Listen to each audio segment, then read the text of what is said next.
My dear friends and my dear masters and my dear gods of Andhra Pradesh, ధ్యాన మిత్రులారా, ఈరోజు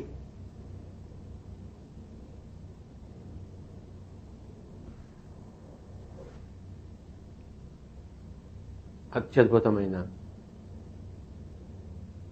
అత్యంత మౌలికమైన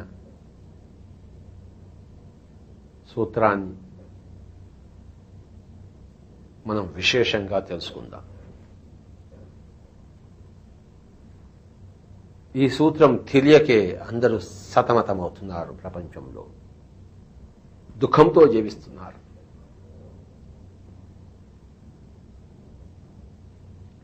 గౌతమ బుద్ధుడు తన జీవిత చివరి దశలో ఆఖరి శ్వాస వదిలిపెట్టే ముందర తన శిష్యుడు ఆనందుడికి ఇచ్చిన ప్రబోధం. ఈ మాటలు తర్వాత బుద్ధుడు మాట్లాడలేదు. ఆ చివరి మాటలు ఆయన యొక్క పదములలో అప్పో దీపో భవ అంటే పాలీ భాషలో ఎవరి దీపాన్ని వారే వెలిగించుకోవాలి.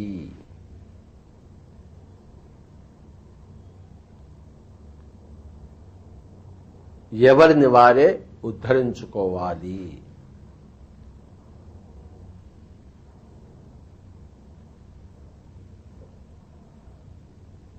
మన జీవితాన్ని ఇంకొకరి చేతుల్లో పెడితే వాళ్ళు ఉద్ధరిస్తారులే అని మనం అనుకుంటే, వారి మీద ఆధారపడితే కుక్క తోక పట్టుకుని గోదావరి ఈదినట్టే అన్నాడు గౌతమ బుద్ధుడు. ఏ బుద్ధుడైనా, ఏ బుద్ధి లేని వాడికైనా చెప్పేది అదొక్కటే, నిన్ను నువ్వు వెలిగించుకోవడంలోనే నీ బుద్ధి ఉన్నది అని. ఇంకొకటి మీద ఆధారపడితే నువ్వు బుద్ధి లేని వాడవు. నీ కాళ్ల మీద నువ్వు నిలబడాలి. నీ జీవితాన్ని నువ్వు సరిదిద్దుకోవాలి. ఓ దేవుడా, నా కొడుకుకి ఉద్యోగం ఇయ్యి, నా కూతురికి పెళ్లి చెయ్యి, నా కడుపులో క్యాన్సర్ ఉంది తీసేయి. ఎవరున్నాడు తీసే నాదుడు? నీ కొడుకుకి ఉద్యోగం ఇచ్చిన నాదుడు అక్కడ ఎవరున్నాడు? అక్కడ ఏమీ లేదు, శూన్యం ఉంది అక్కడ. నీ కూతురికి పెళ్లి చేసేవాడు ఎవడున్నాడు? పైన ఎవ్వరూ లేరు. నువ్వే కష్టపడి నీ యొక్క కొడుకుకి సహాయం చేయాలి. నీ కొడుకు ఉద్యోగము చేయాలంటే నీ కొడుకు కష్టపడాలి. నువ్వేం చేస్తావు? నీ కూతురు పెళ్లి చేయాలంటే కూతురు తన పెళ్లి తాను చేసుకోవాలి. నువ్వేం చేస్తావు? నీ కూతురు పెళ్లి. కూతురు ఎదిగినప్పుడు తన పెళ్లి తాను చేసుకోవాలి. కొడుకు ఎదిగొచ్చినప్పుడు తన ఉద్యోగాన్ని తాను వెతుక్కోవాలి. నీ కడుపు నొప్పి ఉంది, నీ కడుపు నొప్పిని నువ్వే బాగు చేసుకోవాలి. నీ కడుపు నొప్పిని డాక్టర్ ఎలా బాగు చేస్తాడు? వచ్చింది నీకు. నీకు అతనికి సంబంధం ఏమిటి? ఒక మనిషికి ఇంకో మనిషికి సంబంధం లేదు కదా. పండిత పుత్ర పరమశుంఠ. నువ్వు కష్టపడి పాస్ అయ్యావు, నువ్వు మంచి ఉద్యోగం సంపాదించుకున్నావు. నీ కొడుకు కూడా కష్టపడి చదివితే పాస్ అవుతే ఉద్యోగం సంపాదించుకుంటాడు. వాడేమో కష్టపడడు, నువ్వేమో వాడికి ఉద్యోగం ఇస్తా అంటే ఎలా ఉంటుంది? చెల్లదు మిత్రులారా, చెల్లదు.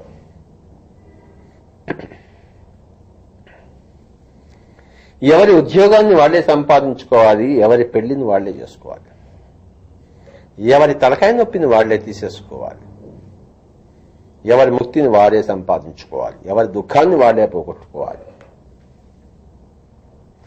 ఎవరికి వారే యమున తీరే.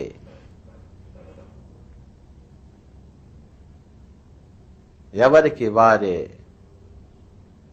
కర్మ తీరే, జీవన తీరే. నీ జీవితాన్ని నువ్వు చూసుకోవాలి. తల్లిదండ్రులు పిల్లల్ని పుట్టించగలరు, పెంచగలరు, కానీ వాళ్ళ జీవితం చూసుకోవాల్సిన బాధ్యత వాళ్ళదే. వాడు మొండికేసి చదవడు, నువ్వేం చేస్తావు? అసలు నువ్వేమీ చేయలేవు. మిత్రులారా, ఈ మొత్తం అవగాహన ఉందే మౌలికమైన అవగాహన. మానవుడు జీవితంలో పక్కవాడు చేస్తాడులే, నా తల్లి సంపాదించింది కదా, నా తండ్రి సంపాదించాడు కదా, నేనెందుకు ఉద్యోగం చెయ్యాలి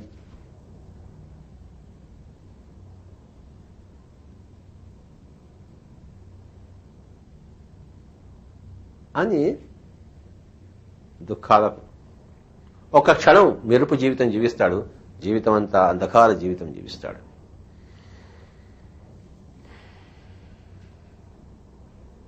ఎవరి కాళ్ల మీద వాళ్ళు నిలబడాలి. అప్పో దీపో భవ. ఎవరి దీపాన్ని, ఎవరి ఆత్మదీపాన్ని, ఎవరి మానసిక దీపాన్ని, ఎవరి బుద్ధి దీపాన్ని, ఎవరి శరీరాన్ని వారే వెలిగించుకోవాలి, రక్షించుకోవాలి.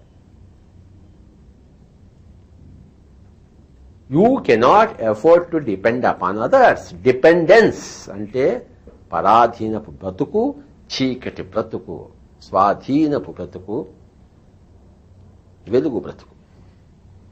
దీపం అంటే వెలుగు. పక్కవాడు నిన్ను వెలిగించజాలడు, నిన్ను నువ్వే వెలిగించుకోవాలి. గౌతమ బుద్ధుడు ఆనందుడికి చివరిగా ఇచ్చిన సందేశము అప్పో దీపో భవ. మిత్రులారా, అప్పో దీపో భవ, అప్పో దీపో భవ. కనుక మిత్రులారా, ఈరోజు మనము అప్పో దీపో భవ అన్న మౌలిక సూత్రాన్ని తెలుసుకుంటున్నాం. దీనిని కృష్ణుడు భగవద్గీతలో, అంటే వేదవ్యాసుడు మహాభారతంలో రెండు ఒకటే ఏం చెప్పాడంటే,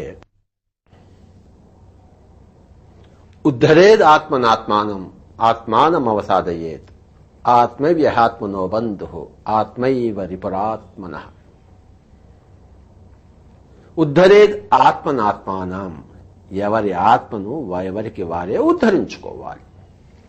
ఆత్మా న అవసాదయేత్, ఎవరి ఆత్మను వాళ్ళు దిగజార్చుకోకూడదు.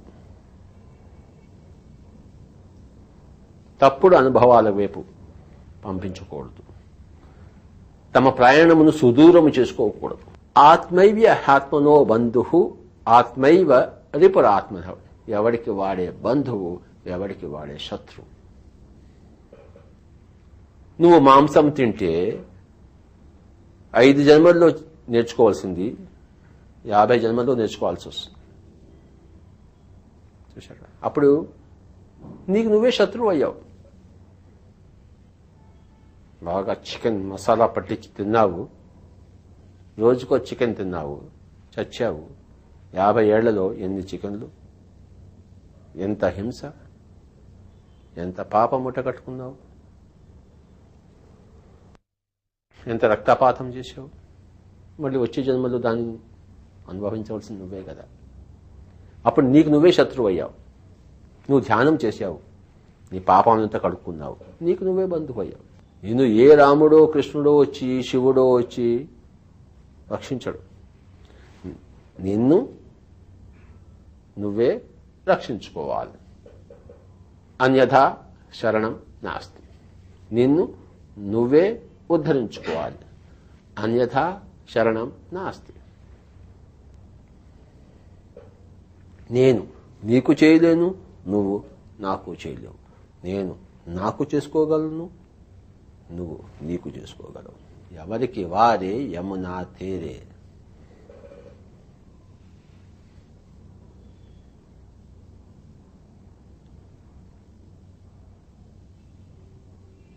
నేను ఈ శాస్త్రము, ఆధ్యాత్మిక శాస్త్రము, ధ్యాన శాస్త్రము ప్రవచించగలను, చెప్పగలను. మీకు నేర్పించలేను, మీరు నేర్చుకోగలరు. శ్రద్ధగా వింటే నేర్చుకుంటారు, లేకపోతే లేదు.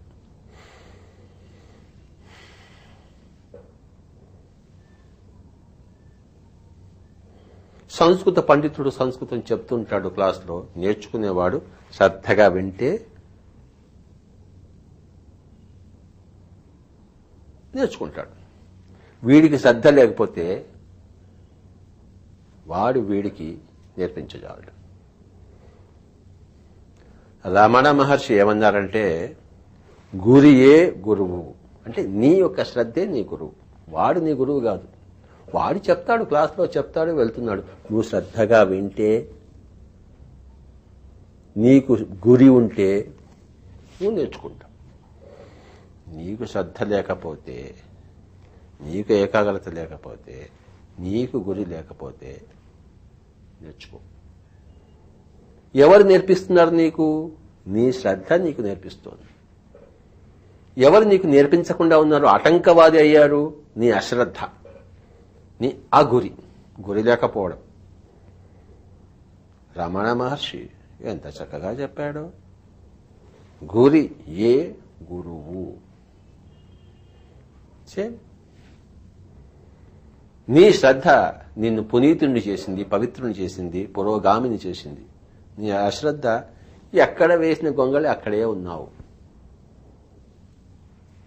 నీ జీవితము ఎంత వేగవంతంగా సాగాలో అంత వేగవంతం లేదు, చతికిలా పడి ఉంది. ఎందుకంటే నువ్వు ఎవడో వస్తాడు, ఏదో చేస్తాడు, ఉద్ధరిస్తాడు అనుకుని ప్రార్థనలు చేస్తున్నావు, సాధనను విస్మరించావు. గౌతమ బుద్ధుడు ఏమన్నాడంటే, అరే భాయ్ సాబ్, ప్రార్థన छोड़ो, साधना को पकड़ो, साधना को अपनाओ. స్వామి దయానంద సరస్వతి ఏమన్నాడంటే, ఆర్య సమాజ స్థాపకుడు, మూర్తి పూజ మెట్టు కాదు అగడతా అన్నాడు. ప్రార్థనను వదిలిపెట్టేసి సాధన చేపట్టమన్నాడు గౌతమ బుద్ధుడు. సాధన చేయాలి. సంగీత ప్రార్థన ఉందా, సంగీత సాధన ఉందా? సంగీత సాధన ఉంది, సంగీత ప్రార్థన లేదు. షమ్మంగుడి శ్రీనివాస అయ్యర్లా కావాలంటే సంగీత సాధన చేయాలి. బిస్మిల్లా ఖాన్ పండిత్ రవిశంకర్లా కావాలంటే సాధన చేయాలి. వాడే విగ్రహాలు పెట్టుకుని ప్రార్థన చేస్తే వస్తుంది. ప్రార్థన చూడో, సాధన పకడో. చూశారా? సాధన వల్ల నిన్ను నువ్వు ఉద్ధరించుకుంటావు, ప్రార్థన వల్ల నిన్ను నువ్వు వృధాపరుచుకుంటావు.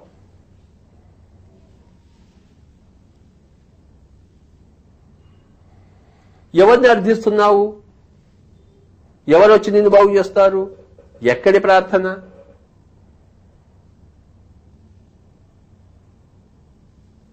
పుస్తకాలు తెరవకుండా చదువుకుంటా పుస్తకానికి సరస్వతి పూజ చేస్తుంటే నీకు చదువు వస్తుందా? ఎట్లా వస్తుంది? వీణ తీసుకుని సాధన చేయకపోతే నీకు వీణ వస్తుందా? ప్రార్థన చేసే వస్తుంది. వీణ పక్కన పెట్టి రోజు నమస్కారం పెట్టి వీణ రా అంటే ఎక్కడి నుంచి వస్తుంది?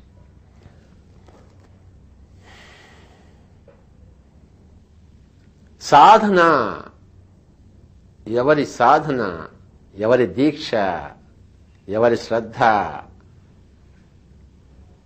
వారికి బంధువు. సాధన మీద చెప్పాడు. బుద్ధుడుకు ముందు అందరూ ప్రార్థనలు చేస్తున్నారు, అందరూ దుఃఖంగా ఉన్నారు. ఎటు చూసినా బుద్ధుడు దుఃఖాన్ని చూశాడు. ఎందుకు చూశాడు? అందరూ ప్రార్థనలు చేస్తున్నారు. దేవుడికి, కనపడని దేవుడికి ఈ తిరగాడే దేవుడు మొక్కుతున్నాడు. రామచంద్ర దుఃఖంగా ఉన్నాడు. ఆ ప్రార్థన వల్ల అన్ని సమకూరేటట్లయితే ఎన్ని ప్రార్థనలు జరుగుతున్నాయి, ఎన్ని పూజలు జరుగుతున్నాయి, అందరూ ఎంత ఆనంద డోలికల్లో ఉండాలి. కానీ గౌతమ బుద్ధుడు సకల దేశకాల పరిస్థితులు అన్ని చోట్ల సర్వత్రా దుఃఖాన్ని చూశాడు. ఒక్కడు కూడా ఆనందంగా లేడు. ఎన్ని గుడులు, ఎన్ని చర్చిలు, ఎన్ని మసీదులు, ఎన్ని కార్యక్రమాలు జరుగుతున్నాయి, మరి ఒక్కడు కూడా దుఃఖరహితుడుగా లేడే. ఎందుకంటే చెయ్యకూడనిది చేస్తున్నాడు, చెయ్యవలసింది చేయటం లేడు. చెయ్యకూడనిది పరాధీనము, చెయ్యవలసింది స్వాధీనం.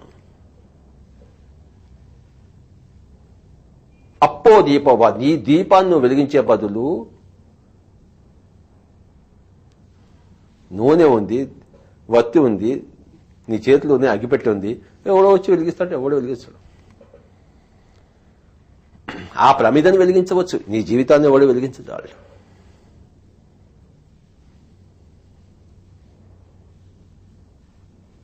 నీ చేతికి ఎవరైనా వీణ అందించవచ్చు, నీకు సంగీతం ఇవ్వజాడు.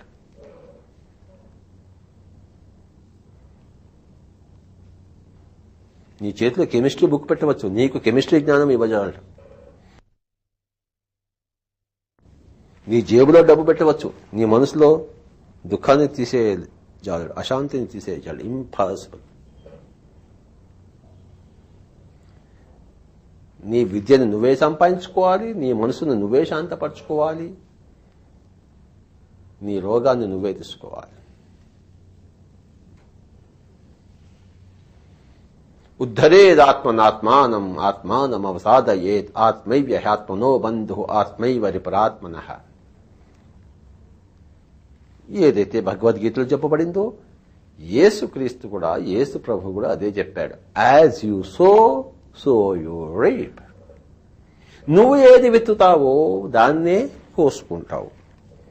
వేప విత్తు వేస్తే మామిడి పండు రాదు. విత్తు బట్టి చెట్టు అంట, కర్మ బట్టి ఫలితం అంట, చెడు చేస్తే చెడు అంట, మంచి చేస్తే మంచి అంట. చూసారా? విత్తు బట్టి చెట్టు అంట, కర్మ బట్టి ఫలితం అంట, చెడు చేస్తే చెడు అంట, మంచి చేస్తే మంచి అంట. నువ్వేం చేస్తావో దాన్ని పొందుతావు. కర్మ సిద్ధాంతం.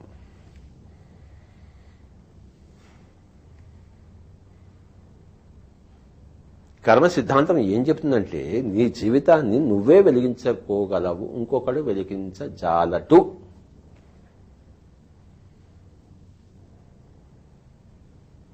ఇది అర్థం చేసుకోకపోతే ఏమవుతుంది? తల్లిదండ్రుల మీద కోపం, ఉపాధ్యాయుల మీద కోపం, సంఘం మీద కోపం, ఆ దేవుడి మీద కోపం.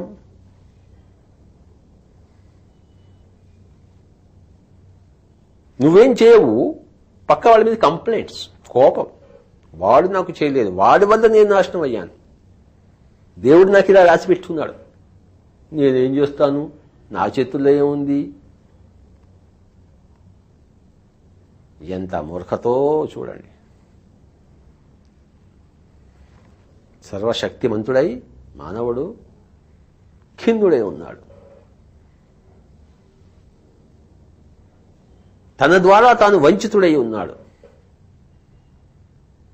తన కంటిని తన వేళ్లతోనే పొడుచుకుంటున్నాడు. పొడుచుకుని దేవుడు పొడిచాడట, సంఘం పొడిచిందట. వాడి వేలు ద్వారానే వాడి కన్ను వాడు పొడుచుకుని తల్లిదండ్రులు పొడిచాడు.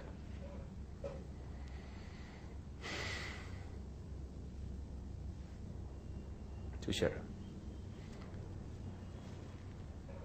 గౌతమ బుద్ధుడు అప్పో దీపో భవ అన్నా, భగవద్గీతలో ఉద్ధరేద్ ఆత్మనాత్మానం అన్నా, యేసు ప్రభు as you sow you reap అన్నా, మౌలిక సూత్రము, మౌలిక సత్యం.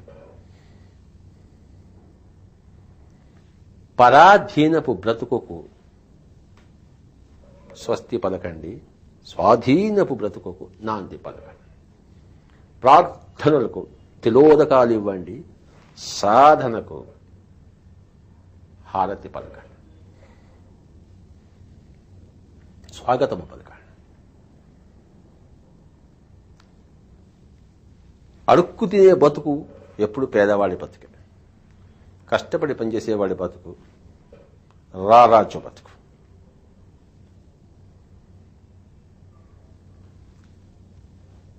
కనుక మై డియర్ ఫ్రెండ్స్, ఆధ్యాత్మికతలో ప్రప్రథమంగా చెప్పేది ఏంటంటే నీ వాస్తవానికి నువ్వే సృష్టికర్తవు.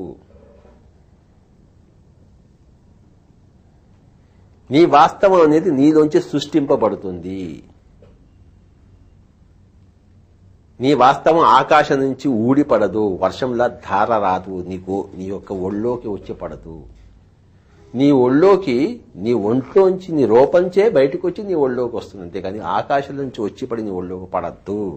బయట నుంచి నీ ఒళ్ళోకి రాదు, నీ లోపల నుంచి ఉత్పన్నమై నీ ఒళ్ళోకి వస్తుంది. చూసారా? మంగళంపల్లి బాల్యమణి కృష్ణ తాను సాధన చేసి తన సంగీతాన్ని తానే చెవుల్లో వింటున్నాడు. తన సాధనా ఫలాన్ని తాను భుజిస్తున్నాడు.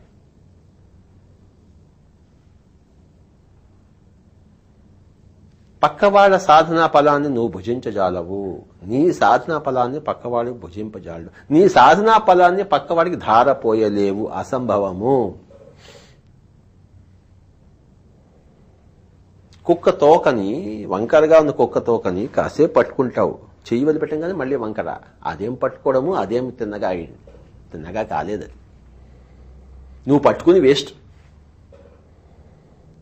కుక్క తోకని పట్టుకుని కుక్క సంతోషిస్తుంది, నా తోక తిన్నగా అయిపోయింది అని చెప్పేసి. వీడు కూడా నీ తోకని నేను తిన్నగా చేశానంటాడు. వదిలిపెట్టగానే మళ్ళీ యథారాజా తథాప్రాజ, మళ్ళీ కుక్క రావాలి.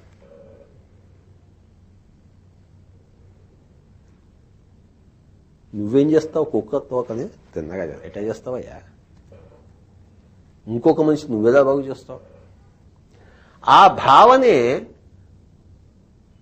ఇంకోటికి నేను వైద్యం చేయగలను అన్న భావన, ఇంకోటి రోగాన్ని నేను తీయగలను అనే భావన మౌలికంగా అసత్యం.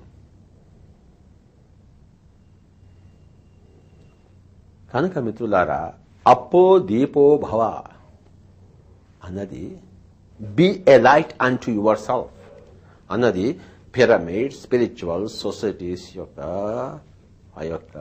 ఎంబ్లెమ్ లో స్థిరపరిచి ఉంది.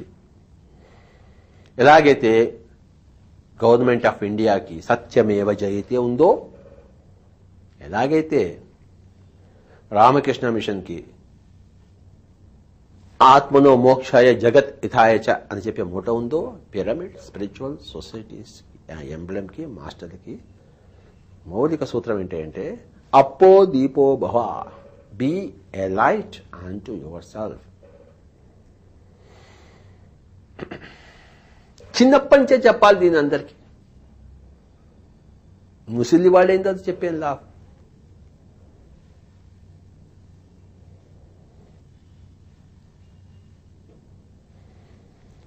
ఇక్కడ పిరమిడ్ స్పిరిచువల్ సొసైటీస్లో ప్రతివాడు వస్తాడు, మొట్టమొదటిసారిగా వస్తాడు. స్వామి ధ్యానం నేర్చుకోవాలంటే అయిపోయింది ఒక క్షణం. కళ్ళు రెండు మూసుకో, చేతుల్లో చేతులు పెట్టు, శ్వాస మీద ధ్యాస పెట్టు, ఇంకా పోయాను. ఇంకా నువ్వు సాధన చేయవలసింది నువ్వు. స్వామి నువ్వు నా యొక్క ప్రాబ్లం తీసేయాలంటే నేను నీ ప్రాబ్లం తీసేయను, పో ఇక్కడి నుంచి, సాధన చేసుకో. మా తల్లి ఆరోగ్యంగా లేదండి అంటే మీరు ఏమైనా చేయండి అంటే క్వశ్చనే లేదు. నేను ఏమీ చేయలేదు, నా తల్లికే నేను చేయలేదు, నీ తల్లికి నేనేం చేస్తాను. నీ తల్లి ధ్యానం చేస్తే బాగుపడుతుంది. నువ్వు కూడా నీ తల్లికి ఏం చేయలేవు, నేను కూడా ఏమీ చేయలేదు, ఎవడు ఏమీ చేయలేడు. నీ తల్లికి ధ్యానం నేర్పు. ఆవిడే ఇష్టపడి నేర్చుకోవడానికైనా ఆవిడ ఇష్టపడాలి, నేర్చుకోవాలి. మా అన్నగారు నా దగ్గర ధ్యానం నేర్చుకోరు. చూశారు, నా సొంత అన్న. ఆయనకి ఒంటింటి నిండా సూర్యాసనం ఉంది, బాధపడుతున్నాడు. నేను ఆయనకి నేర్పించగలను ఏమిటి? ప్రపంచానికంతా ధ్యానం నేర్పించాను, ఆయనకి నేర్పించగలను ఏమిటి? ఆయన నేర్చుకోవడానికి ఇష్టపడలేదు, నేర్చుకోడు. ఆయన సోరియాసిస్ రక్తం కారుతూ అలానే ఉంటుంది. ఏం చేస్తాం, మనం ఏం చేస్తాం? ఆయన ఎప్పుడైతే ధ్యానం చేస్తాడో అప్పుడు పోతుంది. డాక్టర్ వల్ల పోదు, మందు వల్ల పోదు. అది ఆయన తెలుసుకున్నప్పుడు, ఆయన ఆచరించినప్పుడు, సాధన చేసినప్పుడు పోతుంది. ఎందుకు పోదు? మా బాబులా పోతుంది. My dear friends and my dear masters and my dear God's, నీ తలకాయ నొప్పిని నువ్వే పోగొట్టుకోవాలి. నీ కడుపు నొప్పిని నువ్వే పోగొట్టుకోవాలి. నీ కొడుకు చదువు నువ్వు చదవలేవు, తన చదువు తానే చదవాలి. చూశారు? నీ ముక్తిని నువ్వే సంపాదించుకోవాలి. నీ పరిముక్తిని, నీ మహాపరిముక్తిని నువ్వే సంపాదించుకోవాలి. నువ్వు ధ్యాన సాధన చేస్తే ముక్తి, ధ్యాన బోధన చేస్తే పరిముక్తి, ధ్యాన ప్రచారం చేస్తే మహాపరిముక్తి. ప్రచారం చేస్తావా, దాని ఫలం పొందుతావు. ప్రచారం చెయ్యవా, దాని ఫలం పొందవు. మై డియర్ ఫ్రెండ్స్, ఈరోజు మనం అప్పో దీపో భవ అన్న మౌలిక సూత్రము అథవా ఉద్ధరేదాత్మనాత్మానం అన్న మౌలిక సూత్రము, అథవా as you sow you reap అనే మౌలిక సూత్రము, అథవా నీ వాస్తవానికి నువ్వే సృష్టికర్తవు, you create your own reality అన్న మౌలిక సూత్రం గురించి విస్తారంగా తెలుసుకున్నాం. ఎవరి దీపాన్ని అందరూ సత్వరంగా వెలిగించుకుందురుగాక, ఎవరి జీవితాన్ని ఎవరికి వారు సత్వరముగా ఆనందమయం చేసుకుందురుగాక, ఎవరి శరీరాలను వారు అఖండముగా ఆరోగ్యమయం చేసుకుందురుగాక. అందరికీ వందనములు.